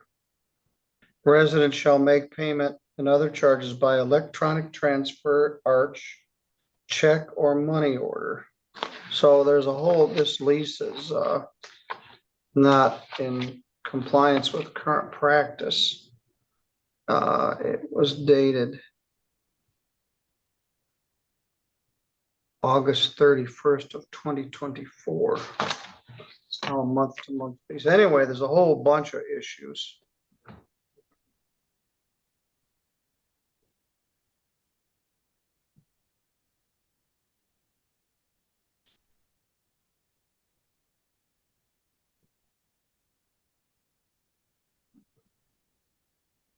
Ms. Villa, there's a well, and the well is owned by a private company or managed by a private company?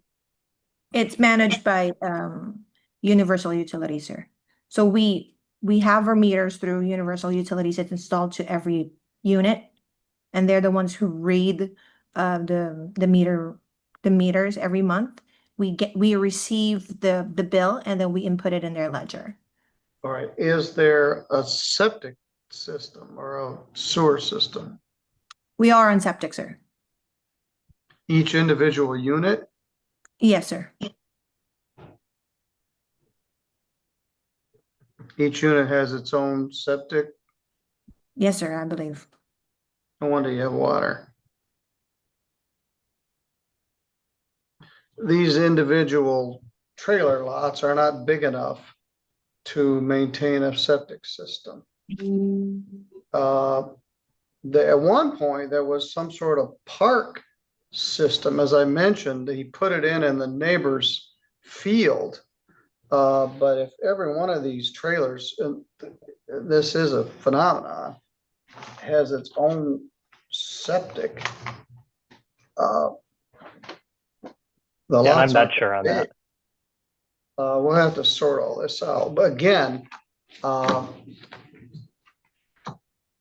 apparently somebody's testing the water, so that's a plus. I don't know what the results are, but I do know I had a water test that I had seen earlier this year. I don't know when the last one was done, but I know that it's been done fairly regularly. All right. I think the new owner probably is in the process of trying to get things squared away. I mentioned to you last time, Mr. Commandike, we spent a good deal of time at the district judges conference in August discussing mobile home parks. And these septic and water issues are not just local to St. Joe County. but this lease doesn't match the practice. Defendant disputes the amount owed, and there's a fundamental issue about whether you can do a non-payment of rent in a lot only case, that it should be a just cause termination. Judge Murphy in Livingston County wrote a very well-written opinion that says you can't do it. Meg, have you given any thought to that issue?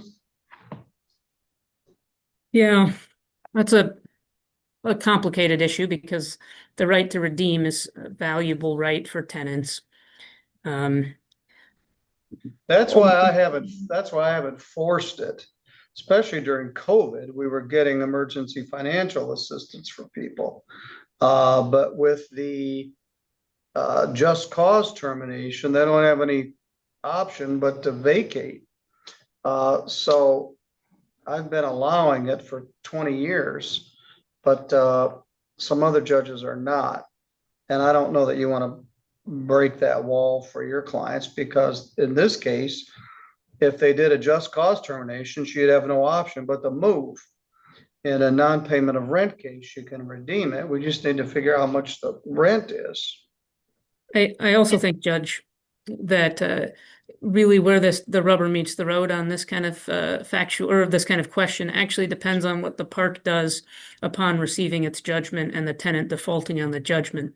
They have the right to remove the home from the lot, I believe, say, in a non-payment of rent case like this. They have the right to remove the home from the lot, but they do not have a right to touch anything inside the home if they don't own it. That's the current state of the law. Which is problematic because number one, it's very expensive to move a home. Yes. And right. And number two, where do you put it? Yes. Cost of doing business. Right. Yeah, well, you were at our seminar because those very questions were presented by Mr. Cox and asked by all the judges. And as more large companies are buying mobile home parks, this issue is going to continue to come up. Well, what I'm going to do with this is bump it out a couple of weeks, and I'm going to ask you guys to do some hard work and talk to each other. Certainly. I appreciate Attorney Cromendike calling me back. We just don't quite have time. I'd like to figure it out. I mean, at the core of it, I think, I'd like to just sit down and we can work through it and get it figured out. Well, one thing they could use a new lease. The amounts have gone up. The practices have changed. There's no reference in here to sewer or water. The late fees need to be addressed. The method of payment needs to be addressed. They're allowing credit card payment. That's the first one I've seen where people are paying their rent with a credit card. But the lease doesn't seem to allow for that. It does allow check or money order. But let's see, today is the 5th.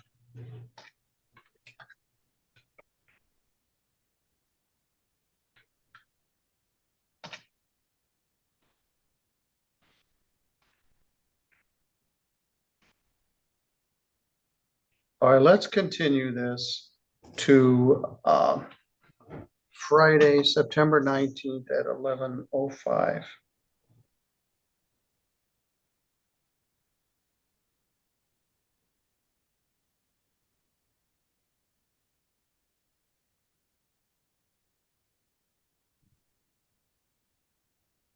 Now, Ms. Bauer spoke to this. If the water or sewer is inadequate, there's abatement of rent issues and covenant of habitability issues. I went out once to visit a site, a mobile home. I did a site visit and the landlord was there and the tenant was there. And it had a nice unattached garage, but the trailer was older, probably a 50s model. It started to rain. And while I was there, the rain was running down the inside of the walls, all through the trailer. And I ordered the tenant had to pay no rent. I abated all of it, but they needed to get out of there. literally the water was just running inside the walls of the trailer. I don't know how much mold was in there. But trailers are older. They're passing their useful life. You can't move them. There's just a lot of difficult issues with them. So you guys are going to be in communication. We'll see what we can do. Now, Miss Gray, right now, this is filed as a non-payment of rent case. One issue of concern is you don't want to kick over too many rocks, because if the health department condemns this place, you're going to have to move, and you can't move your trailer. You can't afford to move it. They could come out and placard it as inhabitable. I don't think we're there. I don't think it's that situation. I had another place that I think maybe, but this very park was in that position 20 years ago. I haven't been out there in a long time. Maybe I need another road trip. At any rate, you stay in contact with your lawyer. Your lawyer is going to be in contact with their lawyer. We'll see if we can come to some resolution. If we can't, at least we can narrow the issues for the trial. All right, I'll see everybody in 2 weeks, 11:05 on September 19th, 11:05 to noon. All right, thank you all. Thank you. Thank you, Judge. Thank you, Judge.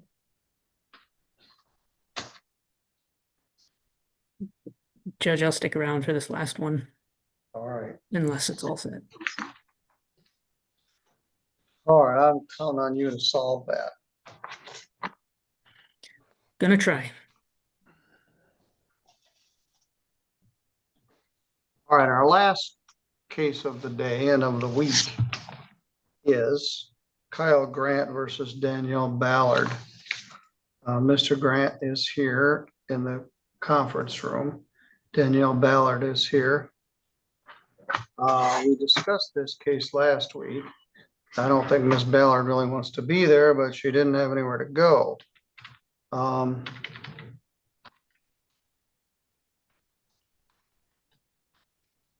Mr. Ballard Mr. Grant let her move in there. That wasn't a good idea. His girlfriend didn't like it, cut off the power. And here we are. Miss Ballard, have you had any success finding a place to move to? I have not. Say that again. No, I have not. I'm sorry.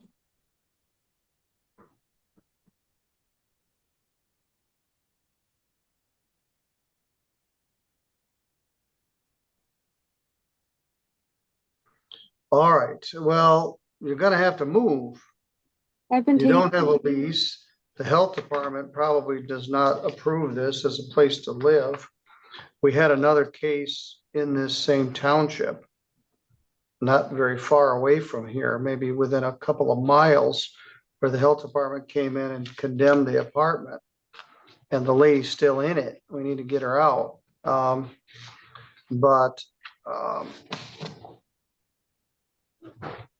So out of there. go ahead. I've been moving my stuff out of there and putting it in storage. All right.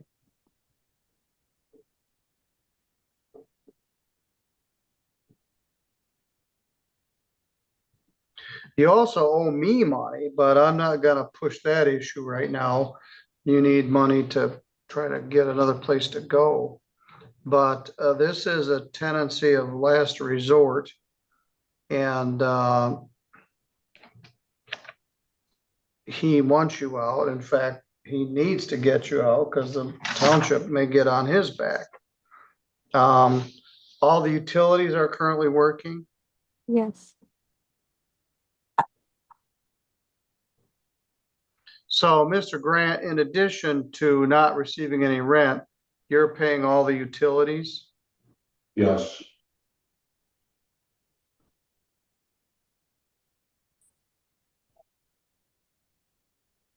This was never actually set up as an apartment, was it? It was just something that was sort of cobbled together? It was put together as a storage room. but it is like a bedroom. I mean, but yeah, like I say, she needed a place to stay, and I didn't want to see her stay outside, so I said you can stay there till we can figure something out, you know, and Well, is there a bathroom in this building? she can use the bathroom in the house if she needs to. I mean, let's say she's got access to whatever she needs, so. When did the door get unlocked? All right, so you need to move. Yeah, I thought there was a bathroom out there, so you have to go into their house to use the bathroom? yeah, whenever the door is unlocked again. I guess. I mean, they were keeping it locked all the time to lock me for the bathroom, so I'd have to go in town, ride my bike in town to use the bathroom and shower and stuff. Oh, boy. You can't do that either, but then you've got a hostile tenant just walking around inside your house. This is a bad situation. Miss Ballard, you got 10 days to move or you're subject to being evicted. You can't continue in this tenancy the way this is. Or I can have the health department come condemn it and they can remove you tomorrow. You can't live in a shed above somebody's garage, a storage room. And Mr. Grant, you can't let somebody live in there. If you ask me for money, I probably would deny it because you shouldn't have let her move in there in the first place. But she's living in what's probably a not habitable space without a bathroom. You need to provide her access to the bathroom. She has all Go ahead. I was gonna say, she's got access, all she's gotta do is knock on the door, and like I say, I'm not the one locking the door, you know? I got another roommate that just they don't get along, and she says this and she says that, and I'm tired of getting yelled at both ways. And so, I mean, if she needs. Yeah, that's what I Not want a to do. problem, I got the door unlocked, when I'm there, I unlock the 3 o'clock. door, so. Thank you. You need to unlock the door or make it available to her. Miss Ballard, you got 10 days from today to vacate, which is September 22nd. Are you on probation upstairs? No, I'm going through a Arno case. It's still pending in circuit court? Correct. All right. I have trial on the 14th of October. I was the in a high-speed police chase.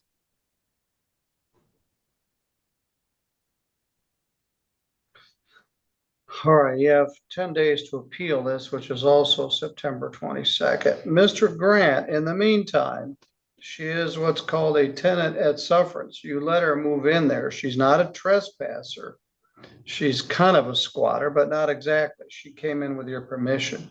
And since she is there with your permission, you need to allow her, you can't shut the utilities off, and you need to allow her to use the restroom. Not a problem. All right. But if she's not out within 10 days, you come here on the following day, which is September 23rd, and bring $15 and you can get a writ of eviction and the sheriff will come and put her out. So Miss Ballard, I guess I would encourage you to continue to make whatever steps you need to get your stuff out of there. Yes, sir. As I recall, you had driver license issues. Do you have a valid license? I do not. So you've been riding your bike? Yes, sir. All right. Do you have any family around here? I have a brother, but we don't communicate. Well, you're in a tough spot, but you can't stay here. Yeah. I'm trying. Okay. You got 10 days to vacate. All right, you're good to go. Thank you. Thank you. Mr. Grant, if you wait, I'll give you a copy of that order. All right. You go out to the counter and the clerk will give it to you, okay? Meg, thanks for your help. A lot of septic tank issues today. 3 of them or more. All right, And thanks. a bit of a stinky week. Bad Well, pun. all these mobile home parks, this park's probably 70 years old. It was old when I got here in the prosecutor's office. And you've got a lot of trailers in close proximity. And if each one of those little trailer lots is its own septic field, you can't draw water from that aquifer. But it's very expensive to put in a treatment plant. So I tend to question the continuing viability of rural mobile home parks without wastewater treatment. Anyway, I just inspected one earlier this week that was in very poor condition. All right, I'll see you next week. Sounds good. Thank you, Judge. All right.